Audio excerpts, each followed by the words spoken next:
In the desolate waters off the coast of Maine stands a silent sentinel of American history, the eelgrass Shoal Lighthouse. For decades, it was a beacon of hope against the Atlantic's fury. But on a freezing night in January 1934, something happened there that defies logic. The light kept spinning, the horn kept sounding, yet three experienced men, the keepers, simply vanished. No wreckage, no body, no sign of struggle. Their dinner was waiting, uneaten. This is the astonishing and chilling true story of America's most profound lighthouse mystery. The year was 1934. The Great Depression was tightening its grip on America, but high atop the granite tower of the eelgrass Shoal Lighthouse, First Assistant Keeper Elias Thorne was shielded from the world's worries, or so he thought. Eelgrass Shoal was a stag station, miles from shore, a three-legged granite monolith slammed directly into the relentless gray Atlantic. It was one of the most perilous postings in the U.S. Lighthouse Service. The structure itself was a marvel of American engineering. Built in 1888, after years of painstaking, dangerous labor, it stood 150 feet high. At its apex spun a magnificent third-order Fresnel lens, a jewel of glass prisms capable of casting a $40,000 candle power beam in 1930s money over 20 nautical miles. This light was the lifeblood of the fishing fleet and the cargo ships navigating the dangerous, ice-cold currents of the North Atlantic. Elias Thorne was a man carved from the same stubborn rock as his station. He had spent 15 years tending the lamps, a silent, meticulous ritual that demanded perfection. Alongside him were the principal keeper, Mr. Davies, an older, stoic man nearing retirement, and the young, nervous oiler, Billy, fresh out of the city. Their existence was a rhythm of winding clockwork, polishing brass, monitoring weather, and logging the station's vital signs. January in the Atlantic is a brute. On the 23rd, the weather prediction, delivered via crackling radio, was severe, a nor'easter, but nothing the Shoal hadn't seen. They secured the foghorn steam machinery, battened the steel shutters, and prepared for a rough few days. But this storm was different. It began with a sound that Elias had never heard, a bass, guttural roar, deeper than any gale. As the wind gauge screamed past 80 miles per hour, waves began not just breaking against the tower, but exploding over it. The entire massive structure, designed to withstand a century of storms, shuddered. Elias could feel the cold, damp stone vibrate beneath his feet. He and Davies took turns manually assisting the heavyweight mechanism that kept the lens spinning, refusing to let the light fail. Around 10:30 p.m., the horror began. A wave of unbelievable magnitude struck the platform. It wasn't the usual white foam.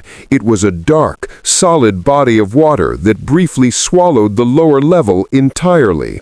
The men were 80 feet above the normal high water mark, yet the water hammered the living quarters, tearing at the steel-reinforced door to the galley. The lamp room where Elias stood swayed violently. The shock of the impact was followed by an unnatural silence. The wind dropped. The tower stopped shaking. Elias looked out through the thick, curved glass. The sea was still raging, but directly outside his window, where the three keepers' personal survival skiff was lashed, there was now only torn, empty railing. "Davies!" Elias shouted, scrambling down the narrow, spiraling staircase. He reached the main living quarters. The fire in the stove was still glowing. 3 bowls of stew were set on the table, still steaming slightly. Their coats were hanging by the entryway. But Davies and Billy were gone. Elias checked the entry hatch to the storage deck below, latched from the inside. He checked the main observation platform door, bolted and barred from the inside.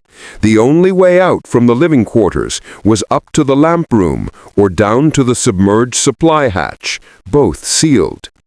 Elias climbed to the top, frantically checking the oil room, the lens chamber, the watch desk. There was only the dizzying, rhythmic sweep of the magnificent, unwavering light. Davies and Billy had vanished while preparing to eat, in a room sealed from the inside, in a storm that had barely begun its full fury. When the Coast Guard vessel finally arrived 3 days later, navigating the heavy, churning seas, they found Elias Thorne, haggard and frostbitten, still manually winding the lens mechanism, running the whole station alone. The dinner remained on the table. The logbook was open. The final entry, written in Davies' steady hand at 10:15 p.m., simply read, "Heavy seas, all well. Pray God."